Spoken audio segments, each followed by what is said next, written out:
सहजता जीवन का आधार, वस्तु का सम्यक रूप निहार। जगत का सहज परिणमन देख, होए बस उसे सहज स्वीकार। सहजता जीवन का एक लक्ष्य, सहज जीवन ही हो स्वीकार। और जीवन का परम पवित्र ज्ञान दर्शन का हो व्यापार।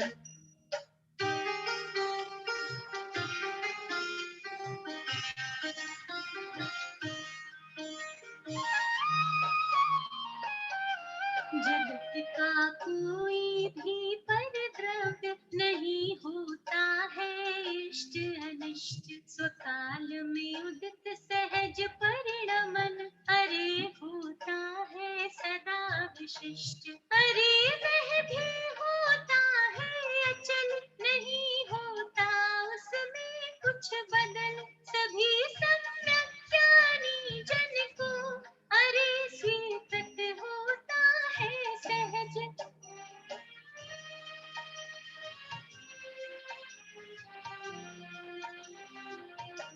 जगत का सभी परिणमन अरे पूर्णतः पूर्व सुनिश्चित है। नहीं करना है कुछ भी हमें, क्योंकि वह पूर्ण व्यवस्थित है। अरे इस परम सत्य की सहज स्वीकृति सहज सहजता है। यही है दर्शन ज्ञान चरित्र ध्यान की सहज अवस्था है।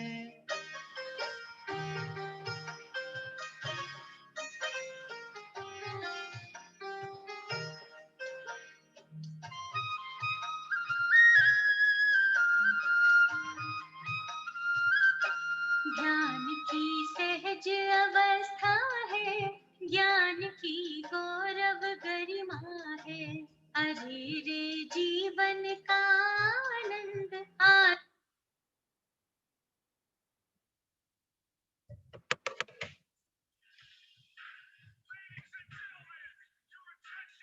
हाँ जज जी आप प्रारंभ कर दीजिए। ठीक है, ठीक है। आवाज आ रही है? आवाज आ रही है मेरी? आवाज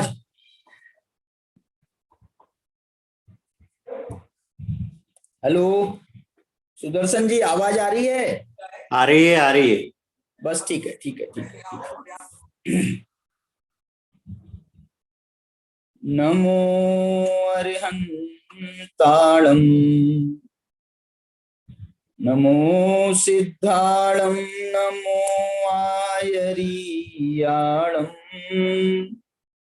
नमो वच्छायाणं, नमो लोये संवसाहूणम्।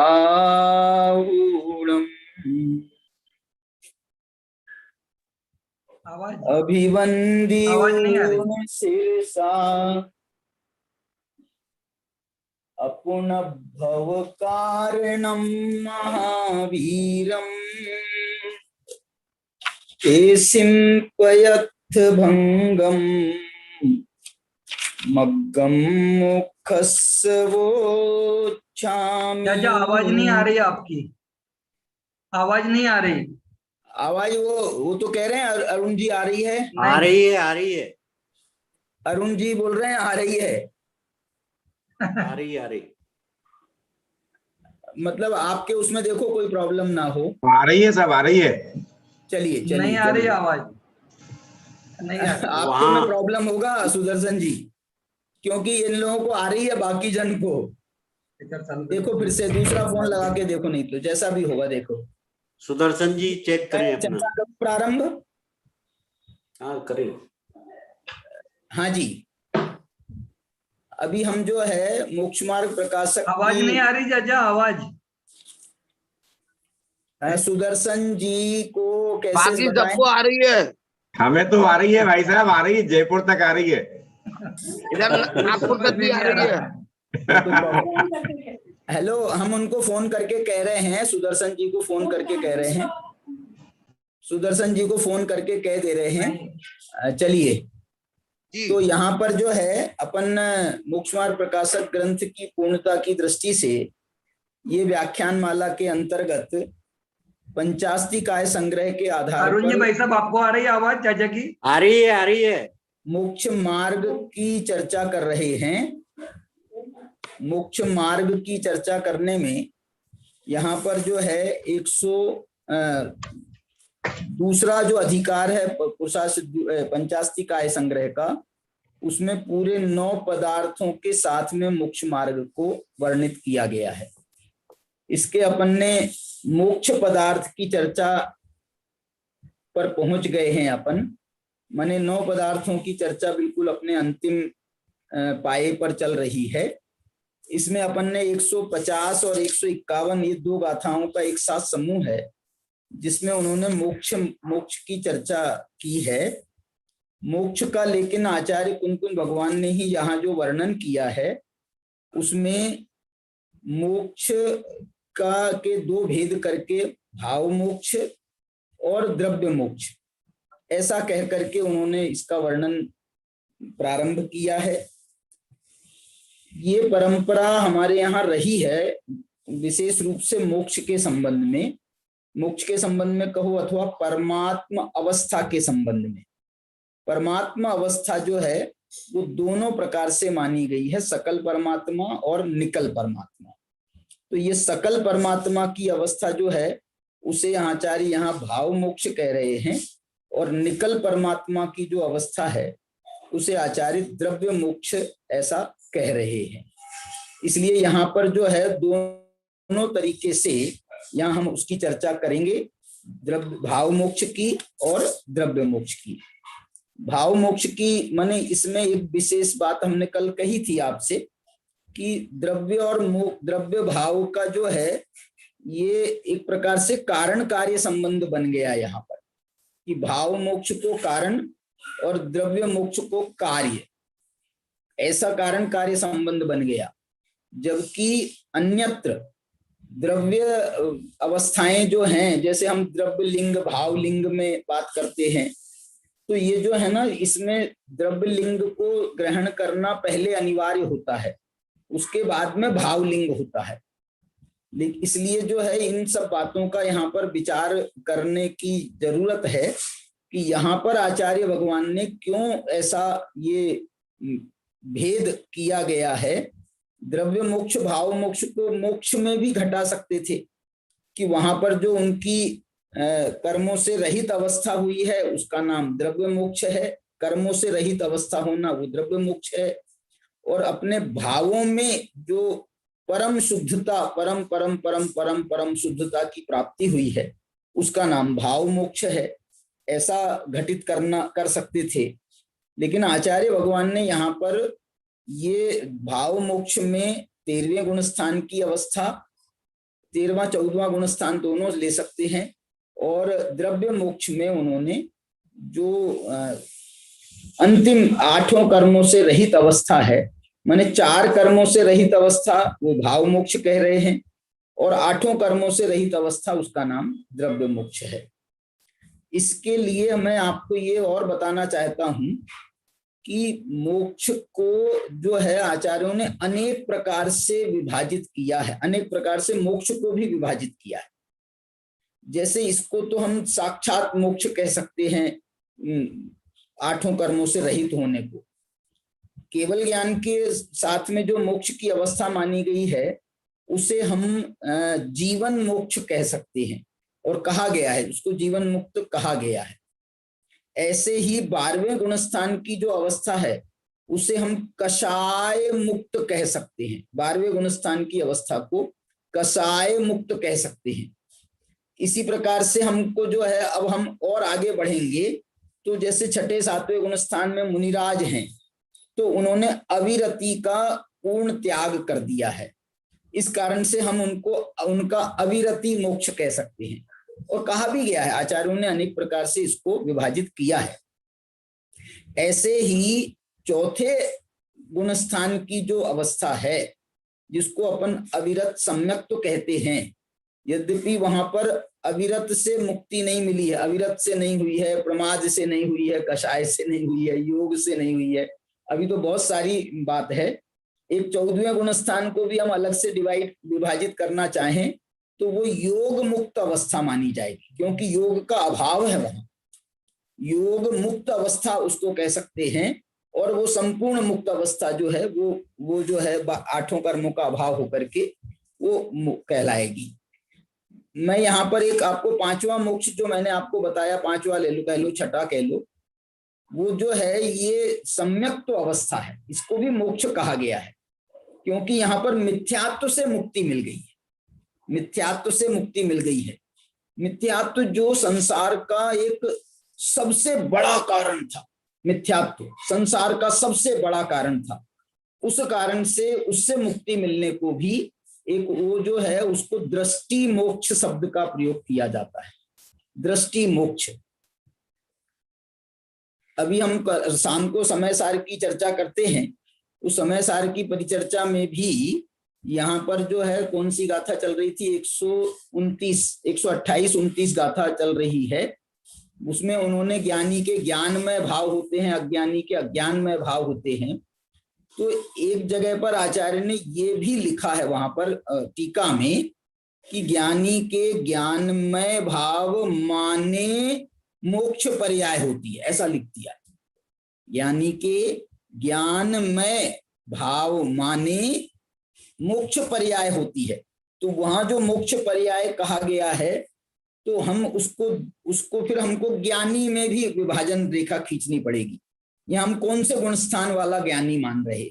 सामान्य से तो चौथे गुण स्थान के ऊपर सब ज्ञानी माने जाते हैं, तो चौथे गुण स्थान में ज्ञानी है और ज्ञानी के ज्ञानमय भाव हैं, ज्ञानमय भाव माने मोक्ष पर्याय है, तो यहाँ पर हम दृष्टि मोक्ष को मान सकते हैं। अब हम आगे बढ़ेंगे, 5वें गुण स्थान, 6ठे गुण स्थान, 7वें गुण स्थान में जाएंगे तो 5वें गुण स्थान में एक देश अविरति का नाश हो गया, 6ठे 7वें गुण स्थान में पूर्ण अविरति का नाश हो गया। तो यहाँ का जो मोक्ष माना जाएगा, ज्ञानी तो सभी है, चौथे गुण स्थान भी ज्ञानी का है तो 5वां भी ज्ञानी का है, 6ठा 7वां भी ज्ञानी का है, तो वहां अविरति का मोक्ष हो गया। यहाँ एक देश अविरति का से मुक्ति मिली है 5वें में, वहां पूर्ण अविरति से मुक्ति मिल गई 6ठे 7वें में। इसके बाद में जो है अगला जो पड़ाव होता है वो अगला पड़ाव होता है कषाय से मुक्ति का। मिथ्यात्व, अविरति, प्रमाद, एक प्रमाद से मुक्ति भी मानी जाती है, तो वो प्रमाद से मुक्ति समझ लो हम कहेंगे तो वो 7वां गुण स्थान। 6ठा गुण स्थान जो है वो अविरति से मुक्ति का मान लें, 7वां गुण स्थान प्रमाद से मुक्ति का मान लें। ये सब ज्ञानी चल रहे हैं, सब ज्ञानी है, केवल ज्ञानी भी ज्ञानी है। तो इसके ऊपर जो है फिर जब हम 11वें गुण स्थान में पहुंचते हैं, लेकिन यद्यपि यहाँ पर औपशमिक भाव होता है, औपशम चारित्र होता है, तो वहां पर उपशम अपेक्षा से मुक्ति हुई है, उपशम रूप में मुक्ति हुई। कषाय से पूर्ण कषाय का अभाव हो गया है।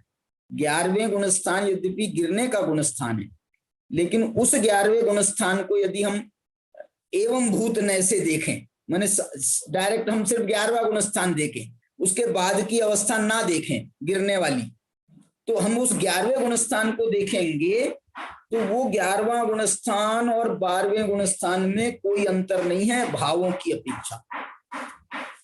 गिरने की बात अलग है, 12वां गुण स्थान वाला नहीं गिरेगा और 11वें गुण स्थान वाला गिरेगा और गिरेगा, गारंटी से गिरेगा।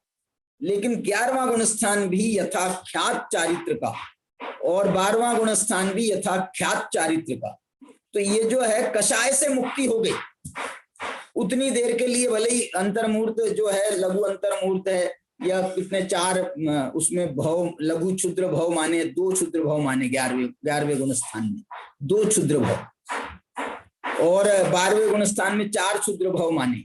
क्षुद्र भव माने बहुत क्षुद्र भव माने एक श्वास में 18 क्षुद्र भव होते हैं एक श्वास में, और उसमें से 4 क्षुद्र भव के बराबर 12वां गुण स्थान है, 2 क्षुद्र भवों के बराबर 11वां गुण स्थान है। तो ये जो है उस उतने 2 क्षुद्र भव के बराबर उतने समय में 2 भव हो सकते हैं ना भाई साहब, 2 भव, 2 पर्यायें हो सकती हैं इतनी देर में। इसलिए बड़ा है काल, छोटा नहीं है उसका भी, इतना छोटा भी नहीं है। तो जो है उस अपेक्षा से उनका वो कषाय से मुक्ति के। अब जो है कषाय से मुक्ति के, इसलिए गुणस्थान जो है ना 11वां भी है, 12वां भी है, और 13वां गुणस्थान जो है वो काय से मुक्ति का है। बताइए आप लोग, 13वां गुणस्थान काय से मुक्ति का माना जाएगा? तो बच्चों में से कोई बताएगा 13वां गुणस्थान काय से मुक्ति का माना जाएगा? अब आवाज आ रही है कि नहीं सुदर्शन जी? आ रही है ना। घाती कर्म से मुक्ति तो है, वो तो कर्मों से मुक्ति, हम तो आत्मा की बात कर रहे हैं, आत्मा के परिणामों से मुक्ति मिल रही है। तो कौन से परिणाम से मुक्ति मिल गई? अरे अज्ञान से मुक्ति मिल गई, अल्पज्ञता से मुक्ति मिल गई, केवल ज्ञान प्राप्त हो गया ना। तो केवल ज्ञान प्राप्त हो गया तो अल्प ज्ञान से वहां पर मुक्ति मिल जाती है, या अज्ञान भी पूर्णता से नाश हो जाता है वहां पर। अब कोई प्रकार का अज्ञान बचा नहीं। चौपसम अवस्था में तो अज्ञान रहता है, लेकिन केवल ज्ञान की अवस्था में फिर अब कोई अज्ञान नहीं बचा। तो अज्ञान से मुक्ति का 13वां गुणस्थान है। 14वां गुणस्थान योग से मुक्ति का है, और साक्षात जो सिद्ध अवस्था है वो पूर्ण मुक्ति, उसको पूर्ण मुक्ति हम कहेंगे। तो ऐसे जो है इसके हम बहुत सारे स्टेप बना सकते हैं, लगभग 6-7 स्टेप तो मैंने आपको बताई हैं। इसको मालूम है एक दूसरे ढंग से भी मोक्ष, कर्मों की अपेक्षा से, जैसे अभी इन्होंने कहा था, कर्मों की अपेक्षा से मुक्ति की बात करें तो कर्मों से भी मुक्ति का मतलब है यहाँ पर व्युत्थिति। क्या बोला? व्युत्थिति। व्युत्थिति का मतलब है छूटना। तो कर्मों से जो छूटने की अवस्था होती है उसमें अलग अलग प्रकार की विच्छित्तियां मानी जाती हैं। ये अलग अलग प्रकार की विच्छित्ति माने बंध से विच्छित्ति हो जाती है। तो अलग अलग गुणस्थान है, उसके 14 गुणस्थानों का पूरा चार्ट बनता है उसका, बंध से विच्छित्ति किस गुणस्थान में कितनी होती है। इसके बाद में जो दूसरे प्रकार की विच्छित्ति होती है वो होती है उदय विच्छित्ति। उदय विच्छित्ति माने उदय कौन से गुणस्थान में कौन से कर्मों का उदय का नाश हो जाता है। उदय नहीं आता, उदय नहीं आता, उदय नहीं आता, तो कर्मों का उदय भी होता है ना। तो वो उदय विच्छित्ति के अलग गुणस्थान है, माने अलग गुणस्थान है, माने यही गुणस्थान है। इन गुणस्थानों में उदय विच्छित्ति का चार्ट अलग बनता है। एक और विच्छित्ति होती है, वो कहलाती है सत्व विच्छित्ति। क्या कहलाती है? सत्व विच्छित्ति। सत्ता से उसका नाश हो जाना, सत्ता से नाश हो जाना, ये है सत्व विच्छित्ति। तो ये इसके लिए हम 14 गुणस्थानों का एक अलग चार्ट बन सकता है। लिखा है, तीनों का लिखा है तुम्हारे में? तो काय का लिखा है? देखो इन्होंने जो है, मैं आपको थोड़ा संक्षेप में ही बता देता हूँ। स्वर्णलता जी ने एक चार्ट बना करके मुझे बता रही हैं। तो जो है उदय विच्छित्ति और सत्व विच्छित्ति का तो नहीं बता रहा हूं। पहले गुणस्थान में, मैंने पहले गुणस्थान के समापन के समय 16 प्रकृतियों की बंध विच्छित्ति हो जाती है। मिथ्यात्वादी 16 प्रकृतियों की बंध विच्छित्ति होती है। दूसरे गुणस्थान में अनंतानुबंधी आदि 25 प्रकृतियों की बंध विच्छित्ति होती है। फिर तीसरे गुणस्थान में कोई भी प्रकृति की बंध विच्छित्ति नहीं होती। माने तीसरे गुणस्थान में वास्तव में बंध ही जो है, बंध तो होता है, बंध तो होता है, लेकिन ये जो है ना सम्यक मिथ्यात्व का जो परिणाम है ना, सम्यक मिथ्यात्व का परिणाम, इससे किस प्रकृति का बंध होता है वो कोई वहां पर पता नहीं है। पता नहीं है मतलब वहां पर कोई प्रकृति का बंध नहीं होता, इसलिए बंध विच्छित्ति भी नहीं होती। तीसरे गुणस्थान में बंध नहीं होता है। तो जब बंध नहीं होता है तो बंध विच्छित्ति, क्योंकि पहले और दूसरे में ही तो 16 और 25 प्रकृतियां हो गई ना, तो टोटल चौथे गुणस्थान में 41 प्रकृतियों की बंध विच्छित्ति होती है। इसलिए तीसरे गुणस्थान का जो आंकड़ा है वो है 0 का आंकड़ा है। चौथे गुणस्थान में 10 प्रकृतियों की बंध विच्छित्ति होती है। 5वें में 4 की, 6ठे में 6 की, 7वें में 1 की, 8वें में 2 की, 9वें में 30, सबसे ज्यादा प्रकृतियों की बंध, सबसे ज्यादा तो और भी हो सकती हैं, लेकिन यहाँ पर 9वें गुणस्थान में 30 प्रकृतियों की बंध विच्छित्ति हो रही है। 10वें में 4 की ना, 11वें में 5 की, वाह 12वें में 16 की, और 13वें में 1 प्रकृति की बंध विच्छुत्ति। माने एक प्रकृति 13वें गुण स्थान में एक प्रकृति बंधती रहती है जिसका नाम है साता वेदिनी, और उसकी भी बंध विच्छुत्ति वहां पर हो जाती है। 14वें गुण स्थान में कोई प्रकार का बंध होता नहीं है क्योंकि योग का अभाव हो गया है, तो कोई प्रकार का बंध नहीं होता है, तो बंध विच्छुत्ति का भी कोई प्रश्न नहीं है। इस प्रकार से ये जो है मैंने बंध विच्छुत्ति का आपको चार्ट बताया, ऐसा उदय विच्छुत्ति का भी है, ऐसा सत्व विच्छुत्ति का भी अलग से चार्ट है। चलिए मैं आपको तो यहाँ पर ये बंध विच्छुत्ति, बंध के अभाव का नाम मोक्ष है, तो बंध की विच्छुत्ति का नाम भी एक प्रकार से मोक्ष हो गया कि नहीं हो गया। लेकिन यहाँ पर तो अकेले बंध विच्छुत्ति का नाम मोक्ष नहीं है, पूर्ण मोक्ष। पूर्ण मोक्ष जो है बंध की विच्छुत्ति भी चाहिए, उदय की विच्छुत्ति भी चाहिए, और सत्व की विच्छुत्ति भी चाहिए। माने सत्ता में भी कोई कर्म रहे तो ये मुक्त जीवों को बर्दाश्त नहीं है। अरे सत्व में रहेंगे तो मिट्टी के ढेले के समान है, उनसे क्या फर्क पड़ेगा, नहीं हमको चाहिए ही नहीं, हमको चाहिए ही नहीं ऐसा जो ये खेल है इसका, वो बड़ा जो है बहुत अच्छा खेल क्या कहें, बहुत माने ये वास्तव में तो देखो ये सब मोक्ष मार्ग का स्वरूप है, लेकिन हम चूंकि मोक्ष की अवस्था का विचार कर रहे हैं तो ये मोक्ष मार्ग पूर्वक ही मोक्ष होता है, और उसी का हमको विस्तार करना ही है। मोक्ष मार्ग की ही पूर्ण चर्चा चल रही है हमारी। तो अब ये हम 150 से 151 गाथा तो हमने कल पढ़ी थी, आज हम उसकी टीका पर चलते हैं। मैं इसकी अमृतचंद्राचार्य की टीका आज पढ़ता हूं। एक बात मुझे और आपको बतानी है, सबसे पहला शब्द आया था 150 गाथा का, वो आया था हेदुमभावे नियमा। क्या आया था? हेदुमभावे नियमा जायदि नानिस्य आसव निरोधो। हेतु का अभाव होने से, नियम से ज्ञानी के आश्रव का निरोध होता है, क्योंकि हेतुओं से आश्रव होता है, आश्रव के हेतुओं से, आश्रव के कारणों से आश्रव होता है, और आश्रव के कारणों का अभाव होने पर आश्रव का निरोध हो जाता है। ये मुक्ति पर पहुंचा रहे हैं, कम से कम नहीं तो यहाँ पर भाव मुक्ति तो पहुंचा ही रहे हैं, 13वें गुण स्थान में पहुंचा रहे हैं। और आसव भावेन बिना, आश्रव भाव के बिना जायदि कम्मस्तु निरोध, आश्रव भाव के बिना कर्मों का निरोध हो जाता है। देखो कर्म का निरोध अलग बात और कर्म का अभाव अलग बात, मैं ये आपको समझाने का प्रयास कर रहा हूं। हेतु का अभाव होने पर आश्रव का निरोध होता है, आश्रव का अभाव नहीं होता। फिर आश्रव का निरोध होते होते होते जब आश्रव पूर्ण नष्ट हो जाता है तो उस आश्रव भाव के बिना कर्मों का भी पूर्ण तरह से नाश हो जाता है। मैंने कर्मों का निरोध होता है, कह रहे हैं निरोध।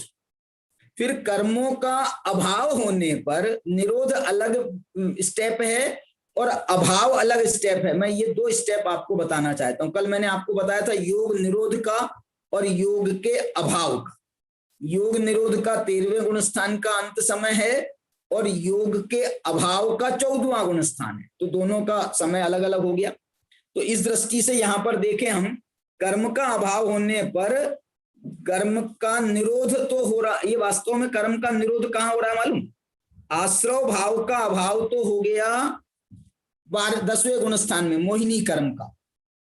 फिर उसमें तो है कर्म का निरोध हुआ, माने ये कर्म का ज्ञान वर्णादि कर्मों का की स्थितियां घटने लगी तो ये कर्म का निरोध हुआ। और फिर वो ज्ञान वर्णादि कर्मों का पूर्ण अभाव होने पर ये 12वें गुण स्थान में हुआ तो सवर्णु सर्वलोक दर्शीय, ये सर्ववर्णु हो जाता है और सर्वदर्शी हो जाता है। सर्वदर्शी होने पर ये क्या होता है? इंद्रिय रहित अवस्था हो जाता है। इंद्रिय रहित अवस्था का मतलब क्या? उनका ज्ञान भी इंद्रिय रहित हो गया, दर्शन भी इंद्रिय रहित हो गया और सुख भी इंद्रिय रहित हो गया। ये सुख के साथ में जोड़ रहे हैं यहाँ पर, ये सुख भी इंद्रिय रहित हो गया। इंद्रिय रहित शब्द जो है वो उन्होंने ऐसे स्थान पर रखा है जिसे हम मध्य दीपक कह सकते हैं। ये ज्ञान दर्शन को भी इंद्रिय रहित अतीन्द्रिय ज्ञान अतीन्द्रिय दर्शन हो गया और सुख भी अतीन्द्रिय हो गया, ऐसा ये समझ सकते हैं। अब जो अव्याबाध शब्द है इसका मैंने कल आपको बताया था कि ये वीर से इसका संबंध मानना चाहिए, लेकिन हमारे टीकाकारों ने सबने इसका संबंध सुख के साथ में माना है। उन्होंने तो इंद्रिय रहित पने को भी सुख कहा, अव्याबाध पने को भी सुख कहा और अनंत भी सुख का ही। सुख के तीन तीन विशेषण दे रहे हैं। माने असल में सुख हमारा सबसे बड़ा टारगेट है ना। हमारा टारगेट ज्ञान दर्शन नहीं है, वो पूर्ण ज्ञान हो जाए, पूर्ण दर्शन हो जाए, ये एक बार ना हो तो चलेगा हमको, लेकिन सुख चाहिए अनंत, और अनंत नहीं, हमको तो अव्याबाध चाहिए। अब ये अव्याबाध में जो है ना, दो प्रकार का अव्याबाध मानना पड़ेगा। यदि सुख को माना जाए तो दो प्रकार का अव्याबाध माने। एक तो 13वें गुण स्थान वाला अव्याबाध, घाती कर्म के अभाव से प्रकट होने वाला अव्याबाध, और दूसरा अव्याबाध अघाती कर्म के अभाव से प्रकट होता है, वो सिद्धों का अव्याबाध गुण है। तो अव्याबाध सुख विशेषण सामान्य रूप से सिद्धों में माना गया है, और वो वेदनी कर्म के अभाव से माना गया है। यहाँ पर तो इन्होंने ये अव्याबाध विशेषण सुख के साथ में यदि हम इसको स्वीकार करते हैं तो ये मोहिनी कर्म के अभाव से अव्याबाध बना आएगा। इसलिए हम कहना ये चाह रहे हैं आपसे कि ये मोहिनी कर्म के अभाव से अनंत विशेषण हमारा सामान्य परंपरा स्वीकार करती है। अव्याबाध को यदि हम केवल सिद्धों में लगाएं तो यहाँ अव्याबाध का अर्थ क्या करा जाए? तो यहाँ अव्याबाध का अर्थ अनंत वीर्य। क्यों अव्याबाध का अर्थ अनंत वीर्य बनेगा? क्योंकि बाधाओं से रहित होने का नाम अव्याबाध है, और बाधाओं का दूसरा नाम अंतराय है, और अंतराय कर्म के अभाव से वीर्य प्रकट होता है, अनंत वीर्य प्रकट होता है। ये तो स्वीकार किया ही गया है पूर्ण समस्त आगम परंपरा में। तो उस अपेक्षा से हम, और यहाँ पर नहीं तो एक अनंत वीर्य की कमी भी खलेगी ना आपको, नहीं तो यहाँ पर घाती कर्म का नाश हो गया, केवल ज्ञान हो गया, केवल दर्शन हो गया, अनंत सुख हो गया, और वीर्य उसके बारे में तो कोई माने हमारे पास में वो है ही नहीं। तो इस दृष्टि से यदि यहाँ पर अव्याबाध का अर्थ अनंत वीर्य कर लिया जाए तो बहुत सुंदरता से इसका सुमेल बैठ जाएगा, ऐसा मेरा मंतव्य है। चलिए अब हम इसकी टीका पढ़ते। मैं दूसरा, हाँ एक बता रहा था आपको, 150 गाथा जो है ना ये हेतु के अभाव की है। अब मैं ये कहना चाह रहा हूं, इसके पहले जो 149 गाथा आई थी वो निर्जरा की गाथा थी, ये गाथा मोक्ष की गाथा है। 149 गाथा निर्जरा, पूर्ण निर्जरा, जिसको उन्होंने कहा था, क्या कहा था उन्होंने? निर्जरा में विशेष, निर्जरा का विशेष निरूपण था वहां पर। तो वो विशेष निरूपण में भी हेतु शब्द आया था, ये बता रहा हूं। हेदु चदुव्यपो अट्ठव्यपस् कारणम भणिदम तेसिम पिय रागादि तेसिम अभावेन बध्यन्ति। माने वहां पर जो हेतु कहे गए थे वो हेतुओं का अभाव होने पर, माने हेतुओं से 8 प्रकार के कर्म बंधते, 4 प्रकार के हेतुओं से 8 प्रकार के कर्म बंधते हैं।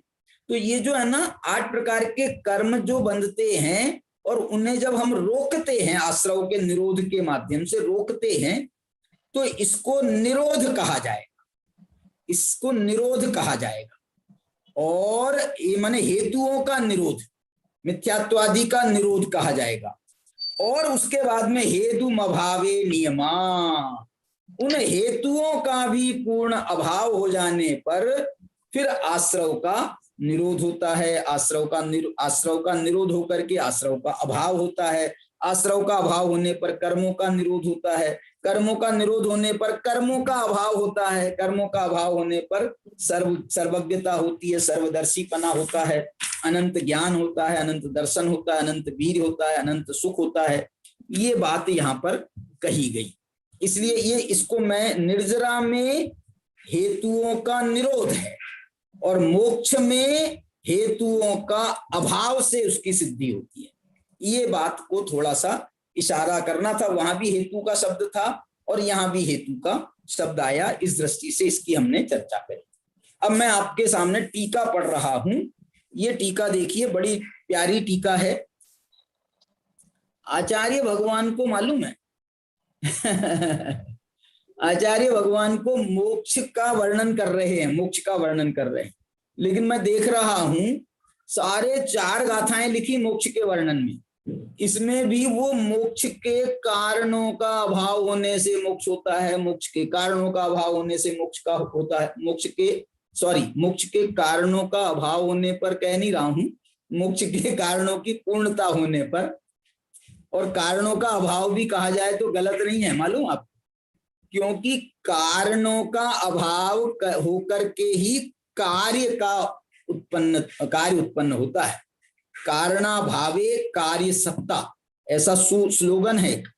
और इसका प्रयोग जो है मैंने तो कहीं ग्रंथ में नहीं देखा है, लेकिन फूलचंद जी की जो किताब है ना, जैन तत्व मीमांसा, उसमें उन्होंने इस स्लोगन का प्रयोग किया है। कारणाभावे, उपादान निमित्त के प्रसंग में कारणाभावे कार्य सत्ता, कारणों का अभाव करके कार्य उत्पन्न होता है। जैसे मोक्ष मार्ग मोक्ष का कारण है, तो मोक्ष मार्ग का भी तो अभाव होता है भैया। मोक्ष मार्ग का अभाव होकर के मोक्ष प्रकट होता है, इसलिए कारणाभावे कार्य सत्ता, ऐसा सूत्र इसके लिए घटित होता है। ये पूर्व समयवर्ती पर्यायों के लिए ही घटित होता है। यदि हम कारण को, तत्समय की योग्यता को कारण कहेंगे तो उसका अभाव होकर के कार्य होता है, ऐसा नहीं कहा जाएगा, क्योंकि उनका दोनों का तो एक ही समय है। इसलिए वो जो है योग्यता से कार्य उत्पन्न होता है, वहां पे योग्यता का अभाव नहीं कहा जाएगा। लेकिन जो पूर्व समयवर्ती पर्याय हैं उनको भी कारण कहा जाता है, तो उस अपेक्षा से उनका अभाव भी स्वीकार करना चाहिए। अब देखो, मैं आपको ये कह रहा हूं, भाव मोक्ष का वर्णन कर रहे हैं, ऊपर इनने हेडिंग बनाया मोक्ष पदार्थ का व्याख्यान कर रहे हैं। अब यहाँ पर ये 2 गाथाओं लिखने के बाद में उसका हेडिंग क्या बना रहे हैं मालूम? उसकी उत्थानिका लिख रहे हैं, यह द्रव्य कर्म मोक्ष के हेतुभूत, द्रव्य कर्म मोक्ष के हेतुभूत परम संवर रूप भाव मोक्ष के स्वरूप का कथन है। मैंने आचार्य, क्योंकि इसका लॉजिक ये है भैया, मोक्ष पदार्थ का वर्णन क्यों नहीं कर रहे? मोक्ष पदार्थ के वर्णन में भी मोक्ष के मार्ग का वर्णन क्यों ले आते हो? परम संवर रूप मोक्ष मार्ग का वर्णन क्यों ले आते हो? अरे भाई, मोक्ष हो जाएगा तो मोक्ष हो ही जाएगा। हमारे लिए तो जो उपदेश है वो मोक्ष के मार्ग का ही तो उपदेश दिया जाएगा, और मोक्ष के मार्ग का उपदेश ग्रहण करके यदि हम मोक्ष के मार्ग में लग जाएंगे तो मोक्ष तो हो ही जाएगा। यदि हम कारणों को जुटाएंगे तो कार्य की फिर चिंता की बात नहीं है, कार्य तो हो ही जाएगा। और कार्य का हमने सामान्य आपको स्वरूप बता ही दिया है। मोक्ष का जो स्वरूप है वो क्या है? मोक्ष का स्वरूप बताओ, मोक्ष का स्वरूप क्या है? सामान्य से मोक्ष का माने प्रैक्टिकल करें हम, मोक्ष साक्षात मोक्ष का स्वरूप बताओ, उसके कारणों का स्वरूप मत बताओ। साक्षात मोक्ष का स्वरूप क्या है, इसका जो वर्णन है यहाँ तो अभी आगे आएगा कि नहीं आएगा, इन 4 गाथाओं में भी उस प्रकार से नहीं आया है। शायद 152 नंबर की जो गाथा है ना, वो 152 नंबर की गाथा में भी फिर उन्होंने निर्जरा की चर्चा करी है। यहाँ पर संवर की चर्चा करी है, वहां पर निर्जरा की चर्चा करी है। आप 153 नंबर की गाथा देखो तो उसमें भी शुरुआत उन्होंने संवर से करी, फिर निर्जरा का दूसरे चरण में निर्जरा लिख रहे 153 गाथा में, फिर कह रहे हैं ववगद वेदा उसो मुयदि भवम तेन सो मोक्ष। बस ये एक आधी लाइन में, आधी गाथा में इन्होंने ये कहा कि जब वेद का पूर्ण भाव हो जाता है, ववगद वेद, ववगद वेद का मतलब मालूम कौन सा वेद लेना है यहाँ पर? यहाँ ववगद वेद में भाव वेद नहीं लेना। क्यों? क्योंकि जो भाव वेद है उसका अभाव तो 9वें गुणस्थान में ही हो जाता है।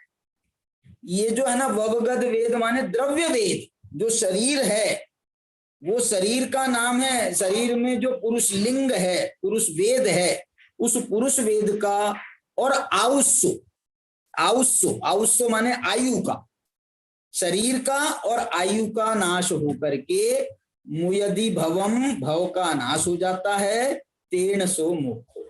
बस मोक्ष का एक परिभाषा देखो, आधी लाइन में मोक्ष की परिभाषा आ रही है। क्या है मोक्ष की परिभाषा? मुयदि भवम तेन सो मोक्षो, मुयदि भवम तेन सो मोक्षो। जहां भव का नाश है, भव से मुक्ति है, मुयदि भव से छूटता है, वहां मोक्ष होता है। जहां मोक्ष भव से छूटता है माने संसार से छूटता है, उसका नाम मोक्ष है। ये आधी लाइन की परिभाषा है। पूरी 4 गाथाओं में, मोक्ष पदार्थ के 4 गाथाओं में आधी लाइन में माने कितने चरण हो गए? 4 गाथाओं के 16 चरण हो गए। 16 चरणों में एक चरण में साक्षात मोक्ष की चर्चा आई है। लेकिन मैं आपको दूसरे ग्रंथों के आधार पर कहें, कुंद कुंद भगवान के भी ग्रंथ कहें और बताऊं, समय सार में भी मोक्ष पदार्थ की चर्चा है। एक समय सार में मोक्ष अधिकार है, उसमें भी भैया ये यही चर्चा है। मुक्ति कैसे, मोक्ष कैसे मिलता है, मोक्ष कैसे, उसके उपायों की चर्चा है। मोक्ष के उपायों की चर्चा है, मोक्ष की साक्षात चर्चा कोई नहीं करता। इसकी चर्चा जो है ना, कुंद कुंद भगवान ने 8-10 गाथाओं में, 8-10 गाथाओं में, नियम सार में और नियम सार के भी अंतिम शुद्धोपयोग अधिकार में उन्होंने मोक्ष की चर्चा करी। और वो मोक्ष की चर्चा कुंद कुंद भगवान की कह रहा हूं, और आचार्यों की हम और ग्रंथों से देख करके भी कर सकते हैं। तत्वार सूत्र में जो मोक्ष अधिकार है, वो मोक्ष अधिकार में भी जो तत्वार सूत्र में, उसमें उन्होंने डायरेक्ट मोक्ष की चर्चा करी है। लेकिन उन्होंने भी मालूम सबसे पहला जो सूत्र बनाया है ना, वो पहला सूत्र भाव मोक्ष का बनाया है। देखो ये यहां से भाव मोक्ष वो भी ले गए। उमा स्वामी आचार्य ने मालूम क्या पहला सूत्र बनाया है तत्वार सूत्र का, मोक्ष अधिकार का? पहला सूत्र बनाया है उन्होंने, मोह क्षयात ज्ञान दर्शना वर्णांतराय क्षयाच केवलम। यही सूत्र है ना पहला, 10वें अध्याय का पहला सूत्र यही है। पहला है कि दूसरा है? ये देख लो ग्रंथ में जरा एक बार। शायद मेरे को लग रहा है ये पहला सूत्र है, और कुछ भ्रम भी हो रहा है कि ये कहीं दूसरा सूत्र ना हो। लेकिन फिर पहला सूत्र कौन सा है? बंध हित्व भाव निर्जराभ्याम कृष्ण कर्म विप्र मोक्षो मोक्ष, ये शायद दूसरा सूत्र है। बंध हित्व भाव निर्जराभ है, वही पहला सूत्र है ना। हाँ, मोह क्षयात ज्ञान दर्शना वर्णांतराय क्षयाच केवलम। अब देखो मोक्ष के वर्णन में उन्होंने भी केवल ज्ञान का वर्णन किया। केवल का कहो या ये केवल ज्ञान नहीं लिखा है उन्होंने, केवलम लिखा है। ये केवल का मतलब है घाती कर्म का अभाव, क्योंकि मोह का क्षय कहा, फिर ज्ञान दर्शना वर्णांतराय कहा, तो इन सब का अभाव होकर के, घाती कर्मों का अभाव होकर के क्या प्रकट होता है? केवलम। ये केवल प्रकट होता है। केवल का मतलब केवल ज्ञान, केवल दर्शन, केवल वीर्य, केवल सुख, ऐसा भी इसका अर्थ किया जा सकता है। तो इसको मैं आपको नियम सार की बता रहा हूं। नियम सार में बिल्कुल वो जो साक्षात मोक्ष है, उस साक्षात मोक्ष की चर्चा कम से कम नहीं तो उसमें 10-12 गाथाओं में की है। वहां एक देखो 29 गाथाओं का अधिकार है। वो 29 गाथाओं में शायद 10 गाथाओं में अरहंत अवस्था का वर्णन है, देखना अरहंत अवस्था का वर्णन है, और उसके बाद में शायद 19-20 गाथाओं में ये सिद्ध अवस्था का वर्णन किया हुआ है। ये द्रव्य मोक्ष में शुद्धोपयोग अधिकार में उन्होंने ये मोक्ष की चर्चा की है। और इसी के आधार पर हमारे पंडित रतन चंद जी भारिल साहब ने एक उन्होंने कविता बनाई थी, और वो कविता हमारी बाल बोध पाठमाला भाग 1 में प्रकाशित है। कौन सी कविता है वो? उस कविता का शीर्षक है शुद्धात्म है मेरा नाम, मात्र जानना मेरा काम, मुक्तिपुरी है मेरा धाम, मिलता जहां पूर्ण विश्राम।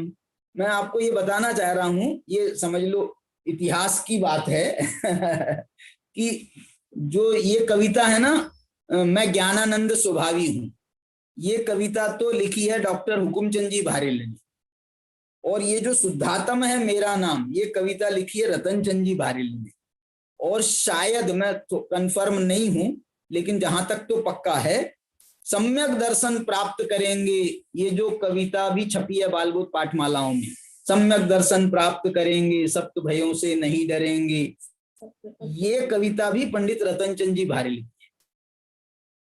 ये माने सरल वाला जो काम है ना सरल वाला काम तो रतनचंद जी की, जो आप रचनाएं देखो बड़े दादा की, उनकी रचनाएं भी पौराणिक ग्रंथों के आधार पर और दूसरी उपन्यास वगैरह शैली में उनने सरल चीजों का निर्माण किया, सरल जो बड़ी लोकोपयोगी हैं।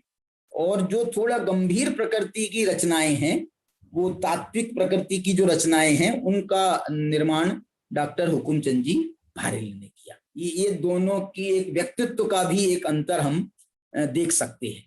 क्या बता रहा हूं मैं आपको, वहां पर जो है ना, ये पूरा वर्णन कुंद कुंद भगवान खुद लिख रहे हैं। शुद्धात्म है मेरा नाम, मात्र जानना मेरा काम, मुक्तिपुरी है मेरा धाम, मिलता जहां पूर्ण विश्राम। और वहां पर ये लाइन भी लिखी है कुंद कुंद भगवान ने। कौन सी लाइन? जहां भूख का नाम नहीं है, जहां प्यास का काम नहीं है, खांसी और जुकाम नहीं है। वहां पर खांसी जुकाम शब्द का प्रयोग नहीं है, वहां पर जो है अपना रोग आदि नहीं है, इस टाइप का शब्द प्रयोग है। लेकिन इन्होंने उसका आधुनिक रूपांतरण किया है। आजकल के जो रोग खांसी जुकाम से शुरू होते हैं, तो खांसी और जुकाम नहीं है, आदि व्याधि का नाम नहीं है, नहीं उसके और कुछ है दूसरा, हाँ, सत्य शिव सुंदर मेरा धाम, मिलता जहां पूर्ण विश्राम। मतलब बहुत ही सरल है। और लेकिन ये जो है ना, वास्तव में ये सब हमारे हृदय, मोक्ष के संबंध में ये हमारे हृदय की बातें हैं। मोक्ष के संबंध में हमारे हृदय के ये वो हैं कि भैया वहां पर हमको खांसी जुकाम तो नहीं होगा, वहां पर कोई रोग तो नहीं होगा, वहां कोई प्रकार का कष्ट तो नहीं है, सारी सुख सुविधाएं हैं क्या? नहीं है। मिलता जहां पूर्ण विश्राम, वहां पर खूब विश्राम है। ऐसा विश्राम नहीं जो हमें हमारे घरों में मिलता है। देखो घरों में अपने घर में जैसे विश्राम मिलता है, ऐसे ही सिद्धशिला में अपनी आत्मा रूपी घर में रहने से पूर्ण विश्राम मिलता है। ऐसा वहां पर ये मोक्ष पदार्थ का वर्णन किया गया है। इसका मैंने आपको थोड़ा सा और कहा है। और भी जब हम अभी तो हम सामान्य मोक्ष मार्ग की चर्चा कर रहे हैं, 7 तत्वों की यहाँ पर माध्यम से चर्चा कर रहे हैं। जब हम एक्चुअल 7 तत्वों की चर्चा करेंगे ना, सम्यक दर्शन के विषय भूत तत्वार्थ श्रद्धानम सम्यक दर्शनम, वहां जब हम तत्वों की चर्चा करेंगे तो हम थोड़ी विस्तार से चर्चा जरूर करेंगे वहां पर। और मेरी कोशिश होगी कि हम और ग्रंथों में भी जहां जहां मोक्ष का जो वर्णन है, कम से कम उसको हम देखें और उसको पढ़ें, उसको सुने। मन डायरेक्ट मोक्ष की चर्चा हम उसके माध्यम से जरूर करेंगे, क्योंकि मोक्ष तत्व का वर्णन थोड़ा कम मिलता है। इसलिए इसको जो है हमको सारे ग्रंथ खंगालने चाहिए और उसमें जहां जहां मोक्ष के संबंध में जो लिखा मिल जाए वो समझ लो हम अपना सौभाग्य मानेंगे और उससे जो है उसका विश्लेषण करेंगे। चलिए, यहाँ पर मैं अब गाथा की टीका पढ़ रहा हूँ 150-51 की। देखो यहाँ पर मैंने आपको बता दिया कि मोक्ष की बात कहना है, लेकिन उसको भी इन्होंने परम संवर से जोड़ा है, माने मोक्ष मार्ग से जोड़ा। और ये जो भाव मोक्ष है ना, भाव मोक्ष जिसे ये कह रहे हैं, एक्चुअल में ये भी मोक्ष मार्ग है। ये पूर्ण मोक्ष मार्ग की पूर्णता की तरफ है, मोक्ष मार्ग की पूर्णता की तरफ है। अभी लेकिन जो है ना, मालूम आपको 13वां गुणस्थान जो है ना, 13वां गुणस्थान, इसको मोक्ष इसलिए भी कहा जाता है क्योंकि एक काम निपट गया। जैसे हम एक ऐसा कहें उदाहरण के लिए कि कोई हो जाते हैं ना, पुराने जमाने में लड़के के चक्कर में लड़कियां बहुत पैदा हो जाती थी, 7-7 लड़कियां पैदा हो गई। अब लड़का पैदा नहीं हो रहा, तो अब जो है वो लड़कियां जो हैं, एक हो गई, लड़का नहीं हुआ, दूसरी हो गई, तीसरी हो गई, 7 हो गई, उसके बाद में 8वें नंबर पर लड़का हुआ किसी को, और किसी ने वहां भी हथियार डाल दिया, तो उसने कहा यार अब हमको करना ही नहीं है, तो वो जो है फिर रुक जाता है। मैं आपसे जो कहना चाह रहा हूँ वो ये कह रहा हूँ, लड़कियां जब बड़ी हो गई, अब एक लड़की, बड़ी लड़की की शादी हो गई, 2 की हो गई, तो जितनी जितनी लड़कियां निपटती जाती है ना, तो हम कहते हैं भैया बोलो अरुण जी से तो क्या पूछना, अब इनके तो कोई लड़की का सुख है ही नहीं। लड़के थे दोनों निपट गए, लड़कियों का इनको कोई मजा नहीं मिला। चलो, और रिश्तेदारों की लड़कियां निपटा देना, कोई बात नहीं है। चलिए, मैं ये कह रहा हूं कि ये लड़कियां निपटती है ना, तो वो पिता को ऐसा महसूस होता है कि मेरा मोक्ष हो गया, एक लड़की निपट गई, माने एक लड़की से मुक्ति मिल गई, अब बाकी 6 बची हैं, तो अब दूसरी भी निपट गई। अब किसी की 6 निपट जाएं, 6 लड़कियां निपट जाएं और 7वीं बची हो, तो वो ये कहता है भाई साहब मैंने जो है 6 निपटा दी, आप सोचो तो सही, 6 लड़कियां की शादी करा दी मैंने, और सब अच्छे अच्छे घरों में गई हैं, ऐसा नहीं है कोई एक भी घर, सब अच्छे घरों में गई हैं, सब सुखी हैं, संपन्न हैं, सब बढ़िया है, लेकिन तुम्हारी एक लड़की तो बची है, अभी एक लड़की तो बची है। अरे जब 6 निपट गई तो अब ये एक का क्या रोना रोते हो, वो भी निपटे, बहुत है मेरे पास में, बहुत है, अब एक लड़की भी एक बची है, और जितना है उस सब उसी के लिए लगा देंगे, कोई बात नहीं है।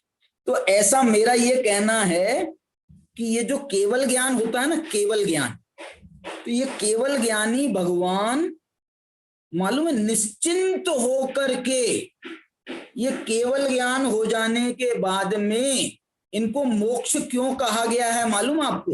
इसलिए कहा गया है कि ये सर्व चिंताओं से मुक्त हो गए हैं, और अब जो है ना शांति से बैठ गए, चुपचाप। क्या बोल रहा हूं? चुपचाप। चुपचाप का मतलब क्या है मालूम? क्योंकि पूरा 13वां गुणस्थान, पूर्वे 13वें गुणस्थान में वो उपदेश के अलावा केवली परमात्मा कोई काम नहीं करते, उनको मोक्ष जाने की जल्दी नहीं है।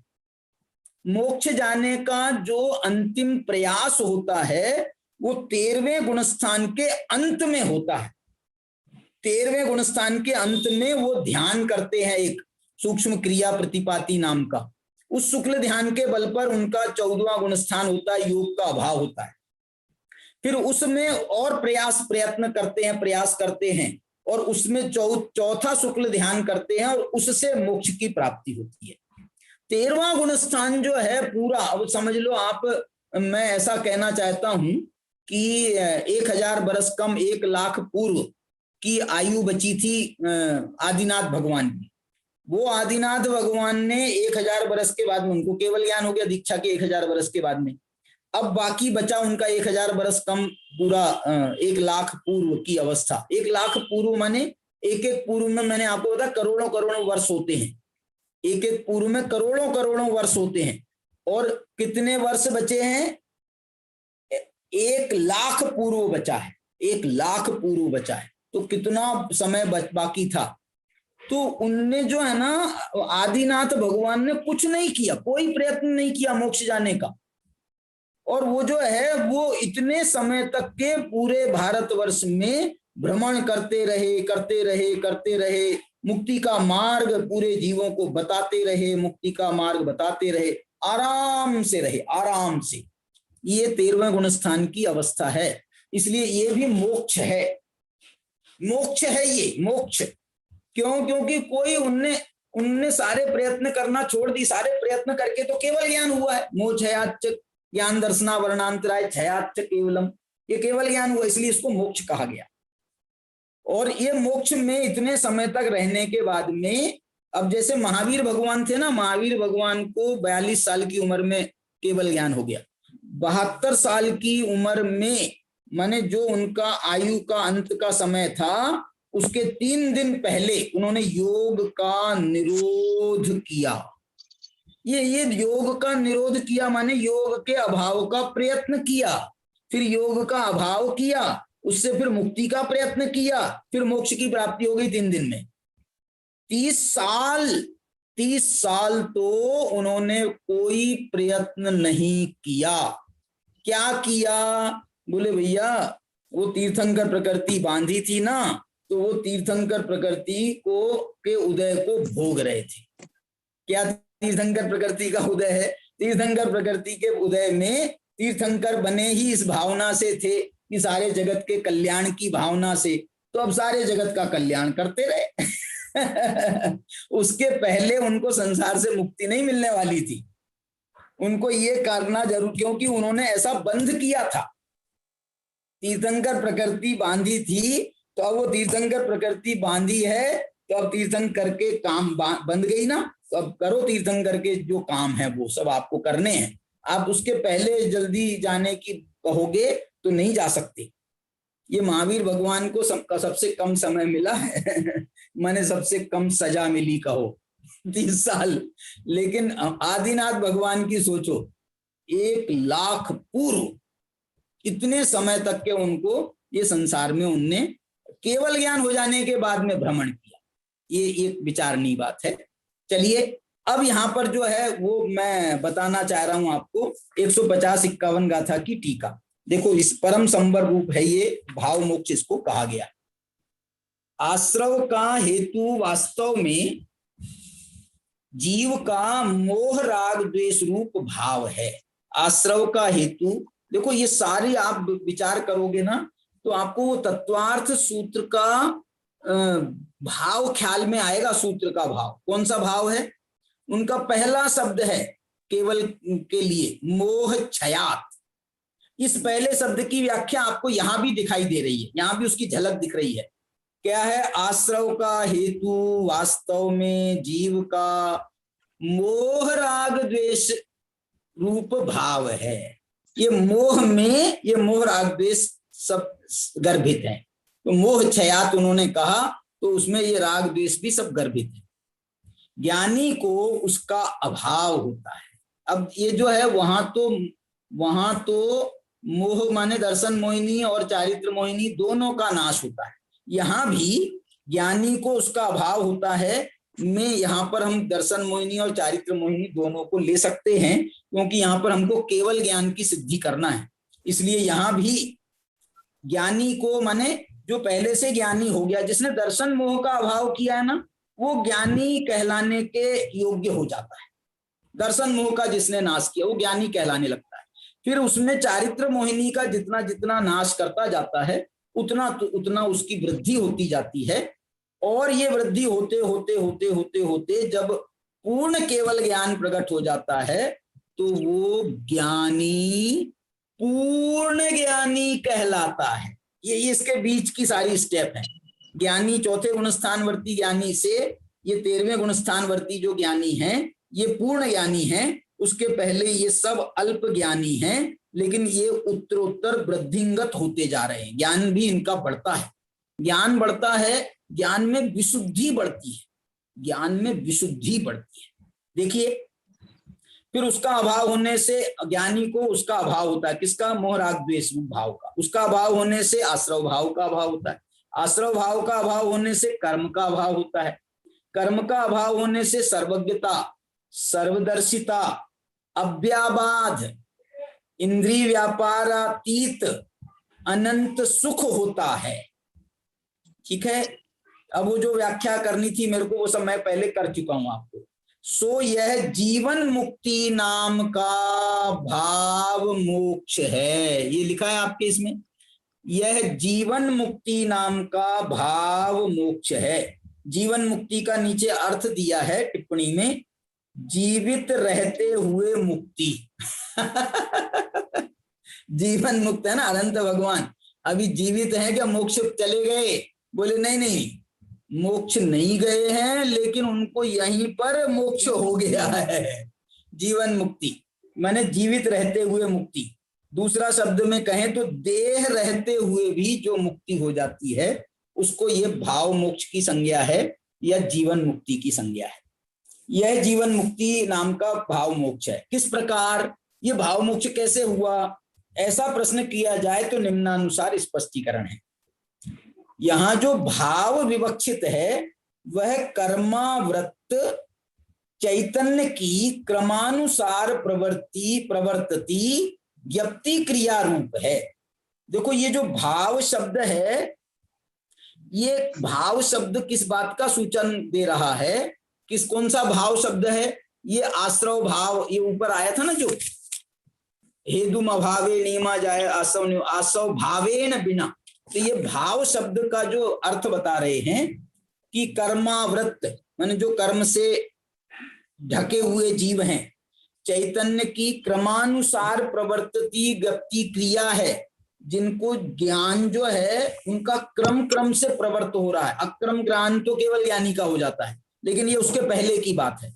तो ज्ञप्ति क्रिया भी जिनकी क्रमानुसार प्रवर्त रही है, वह है वास्तव में संसारी को अनादि काल से मोहिनी कर्म के उदय का अनुसरण करती हुई परिणति के कारण अशुद्ध है, द्रव्य कर्माश्रव का हेतु है, उससे द्रव्य कर्मों का आश्रव हो रहा है, परंतु वह ज्ञानी को मोह राग द्वेष वाली परिणति रूप से हानि को प्राप्त होता है, इसलिए उसे आश्रव भाव का निरोध होता है। देखना ये फिर निरोध वाला शब्द देने लगे। ऊपर इन्होंने पहले पैराग्राफ में सारे अभाव वाले शब्द दिए थे, अब ये निरोध वाले शब्द दे रहे हैं। निरोध का मतलब आपको मैंने बता दिया है, आश्रव भाव का निरोध होता है, माने पूरा अभाव नहीं हुआ, उसका नाम है निरोध। जिसे आश्रव भाव का निरोध हुआ है, ऐसे उस ज्ञानी को मोह क्षय द्वारा वो जो है फिर मोह क्षय करता है, उसके द्वारा अत्यंत निर्विकारपना होने से। ये अत्यंत निर्विकारपना कहाँ हुआ, ये 12वें गुण स्थान में। जिसे अनादि काल से अनंत चैतन्य वीर मुंड गया है, ऐसा वह ज्ञानी, देखो इन्होंने टीका में वीर का खुलासा किया है, ऐसा वह ज्ञानी क्षीण मोह गुण स्थान में, देखो कोष्टक में भी लिखा है, शुद्ध ज्ञप्ति क्रिया रूप से अंतर्मुहूर्त व्यतीत करके युगपत ज्ञानावरण दर्शनावरण अंतराय का क्षय होने से कथंचित कूटस्थ ज्ञान को प्राप्त होता है। देखो इस केवल ज्ञान को, सर्वज्ञता को कथंचित कूटस्थ कह दिया। क्यों कूटस्थ कह दिया, सबको जान लिया ना, अब इसके ऊपर कुछ नहीं है, इसके ऊपर कुछ नहीं है, इस कारण से इसको कूटस्थ कह दिया। इसमें नीचे लिखा है कूटस्थ का अर्थ, मैं अभी समय नहीं है तो नहीं पढ़ रहा हूं। और इस प्रकार उसे ज्ञप्ति क्रिया के रूप में क्रम प्रवृत्ति का अभाव होने से भाव कर्म का विनाश होता है। इसलिए कर्म का अभाव होने पर वह वास्तव में भगवान सर्वज्ञ सर्वदर्शी तथा इंद्रिय व्यापारातीत अव्याबाध अनंत सुख वाला सदैव रहता है। ये सदैव रहता है, इसलिए उसको कूटस्थ कहा। इस प्रकार यह भाव कर्म मोक्ष का प्रकार तथा द्रव्य कर्म मोक्ष का हेतु भूत परम संवर का प्रकार है। इस प्रकार से ये अमृत चंद्राचार्य की जो समय व्याख्या नामक टीका है, उसकी 150-51 की मैंने टीका पढ़ी आपके सामने। अब इसकी मैं टीका जो है जयसेनाचार्य की टीका भी आपके सामने पढ़ूंगा, उसकी चर्चा हम कल करेंगे। आज की चर्चा तो हम यहीं पर पूरी करते हैं। अब आपको किसी बच्चे से पूछना हो कुछ तो आप पूछ सकते हैं। एक संगति मेरी, हाँ बोलो नरेश। आवाज आ रही है? आ रही है। ये चारों ज्ञानावरण दर्शनावरण मोहिनी अंतराय, जो 4 घातिया कर्म है, ये चारों एक साथ नष्ट होते हैं, क्रम है उसका? नहीं बताया ना मैंने आपको, मोह क्षयात मैंने पहले मोहिनी कर्म नष्ट होता है। सबसे पहले मोहिनी कर्म 12वें गुण स्थान में मोहिनी कर्म का अभाव हो जाता है, और फिर ज्ञानावरण दर्शनावरण और अंतराय कर्म का एक साथ अभाव ये 13वें गुण स्थान में होता है। मैंने 13वें गुण स्थान के प्रारंभ में इनका अभाव होकर के मैंने क्रम है। पहले गुण स्थान ऐसा कह लो, 10वें गुण स्थान के अंत में मोहिनी कर्म का अभाव हो जाता है, और 12वें गुण स्थान के अंत में ये बाकी 3 कर्मों का अभाव होता है, और फिर केवल ज्ञान माने अनंत अवस्था होती है। 4 अनंत चतुष्टय है जो फिर एक साथ प्रकट होते हैं। देखो सुनो, हाँ ये बहुत अच्छी बात कही। ये अनंत चतुष्टय जो है ये तो एक साथ प्रकट होता है, इसलिए मोहिनी कर्म का अभाव होने पर 12वें गुण स्थान में अनंत सुख नहीं कहा है, वहां पर अनंत सुख नहीं कहा है। वो छायिक सुख तो कहला सकता है, छायिक सुख तो कहा गया है उसको, लेकिन अनंत सुख नहीं कहा है। अनंत सुख कब कहलाता है? जब वो अनंत सुख, अनंत ज्ञान, अनंत दर्शन, अनंत वीर्य, इन तीनों के साथ होता है, तब उसकी अनंत संज्ञा उसको मिलती है, अनंत नाम उसका तब पड़ता है। इसलिए ये भी बात सही है कि अनंत चतुष्टय एक साथ प्रकट होता है, और ये भी बात सही है कि पहले मोहिनी कर्म का अभाव होता है, बाद में 3 कर्मों का अभाव होता है, ये भी सही है। अच्छा, पर मुख्यता मोहिनी की है, सीधी बात है।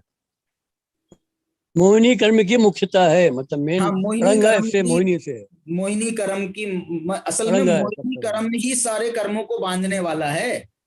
वास्तव में 8 प्रकार के कर्म जो बंधते हैं, कर्म तो 8 हैं, उसमें मोहिनी भी है, लेकिन कर्म बांधने में अकेले मोहिनी कर्म का रोल है। मोहिनी कर्म का उदय होता है और उसी से ही हम राग द्वेष मोह के परिणाम करते हैं, वो राग द्वेष मोह के परिणाम ही सभी कर्मों को बांधते हैं।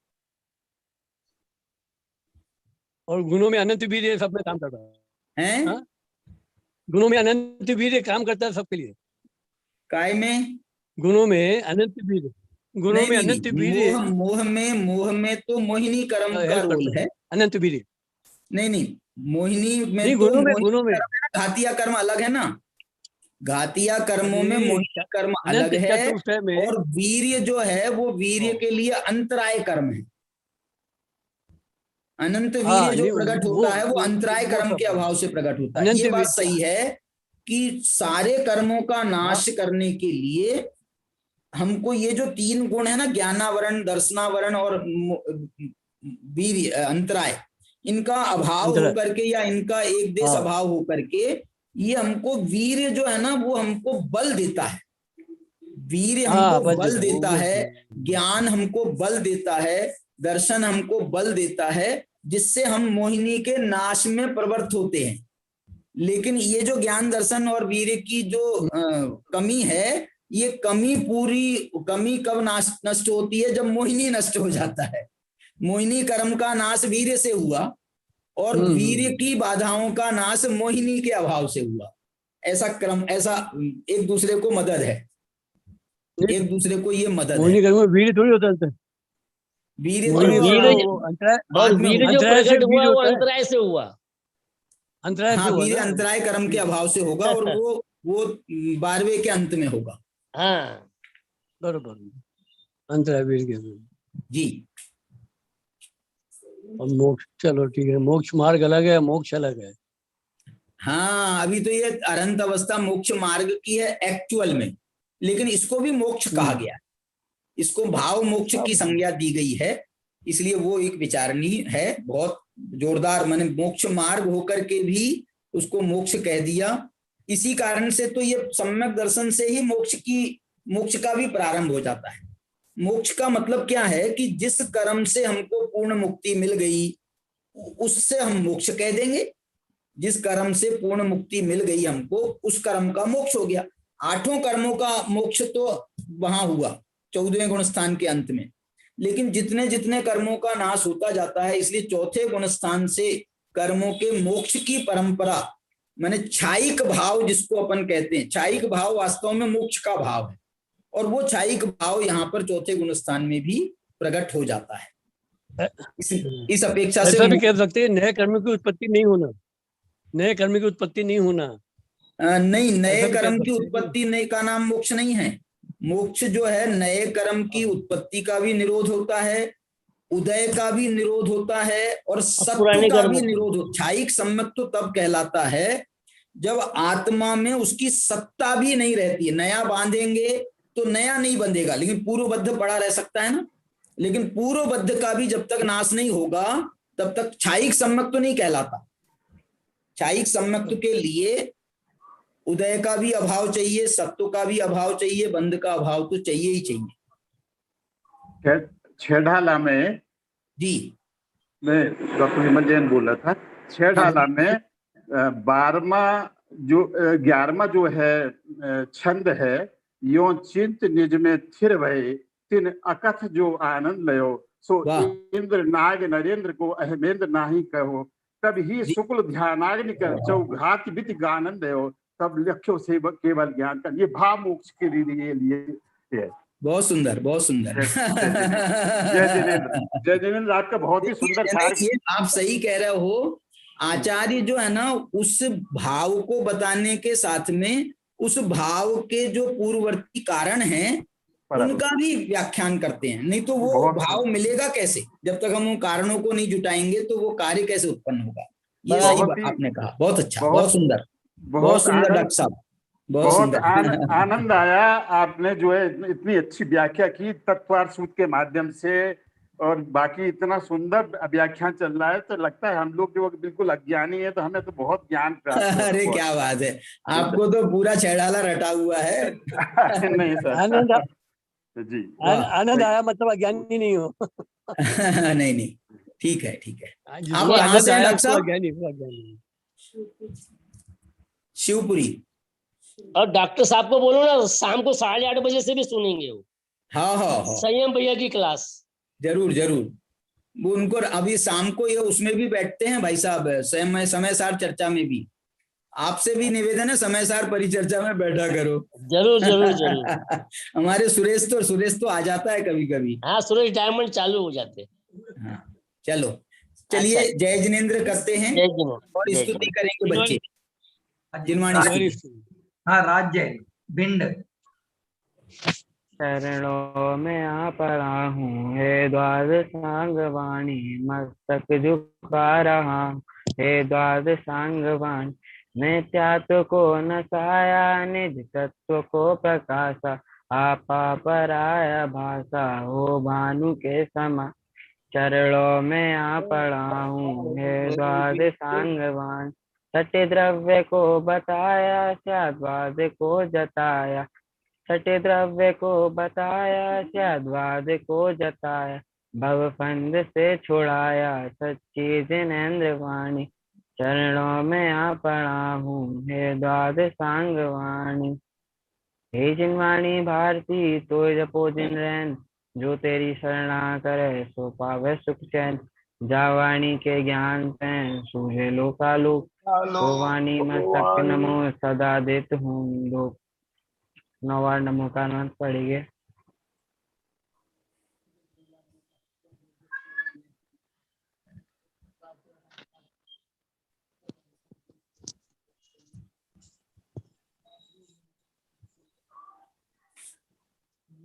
बाबा अब समझ में आई क्यों देती है उन्होंने अपन के दर्शन 8 गुणों में अपन देख रहे हैं। सभी को जय जिनेंद्र, हमारे सभी बच्चों को भी जय जिनेंद्र, और हमारे सभी साधर्मियों को भी जय जिनेंद्र। बच्चों, नरेश बच्चों को एक लाइन, सीमा जी, रक्षाल जी, जयश्री देवड़िया, जय कुमार जैन, अलग अलग है फोन बाबा। डॉक्टर विमल जी, सभी को जय जिनेंद्र। अशोक भैया हमारे जुड़े हैं, जय जिनेंद्र। सतीश भैया इंदौर से भी जुड़े हैं, उनको भी जय जिनेंद्र। जय जिनेंद्र। जय जिनेंद्र भाई साहब, जय जिनेंद्र। जय जिनेंद्र। जय जिनेंद्र।